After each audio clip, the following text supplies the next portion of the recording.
5 وزراء پر مشتمل ایک وفد جس میں اتم کمار ریڈی، سری دھر بابو، پونم پربھاکر، پی سرینیواس ریڈی اور کومٹ ریڈی وینکٹ ریڈی شامل تھے، جمعہ کو کالیشورم پروجیکٹ کے ایک حصے کے طور پر میڈیگڈا بیرج کا معائنہ کیا۔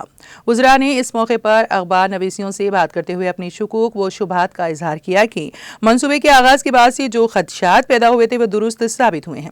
انہوں نے اس منصوبے کو پچھلی حکومت کی ذہنی اختراع قرار دیا۔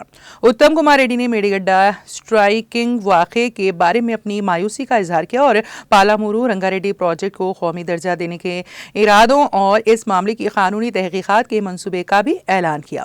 کومٹ ریڈی وینکٹ ریڈی نے زور دے کر کہا کہ اگر یہ پروجیکٹ تماڑی ہیٹی کے قریب واقع ہوتا تو اس میں 4000 کروڑ روپے کی بچت ہو سکتی تھی۔ انہوں نے اس پروجیکٹ کو اس کے موجودہ مقام پر شروع کرنے کے فیصلے پر تشویش کا اظہار کیا اور کے سی آر کی بطور انجینئر ان چیف تقرری پر سوال اٹھایا۔ ریڈی نے اسمبل شدہ موٹروں پر ہونے والے اخراجات پر تنقید کی اور کونڈا پوچما ساگر پروجیکٹ کو ایک اور ناکام قرار دیا۔ پی سرینیواس ریڈی نے اس وقت کے کانگریس سی ایم راجشیکھر ریڈی کی طرف سے تماڑی ہیٹی کے قریب 152 میٹر کی سطح پر پروجیکٹ کی تعمیر کی کوششوں کا ذکر کیا۔ انہوں نے کالیشورم کے گرنے کی وجہ ڈیزائن کی خرابی کو قرار دیا۔ اس بات پر اصرار کیا کہ احتیاطی تدابیر موجودہ صورتحال کو ٹال سکتی تھیں۔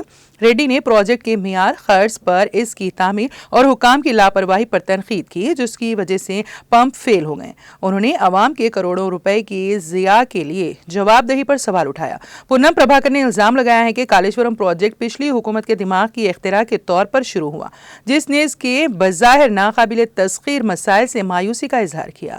ایم ایل اے وویک نے تنقید میں شامل ہو کر مشورہ دیا کہ اگر یہ پروجیکٹ تماڑی ہیٹی کے قریب بنایا جاتا تو صورتحال سے بچا جا سکتا تھا۔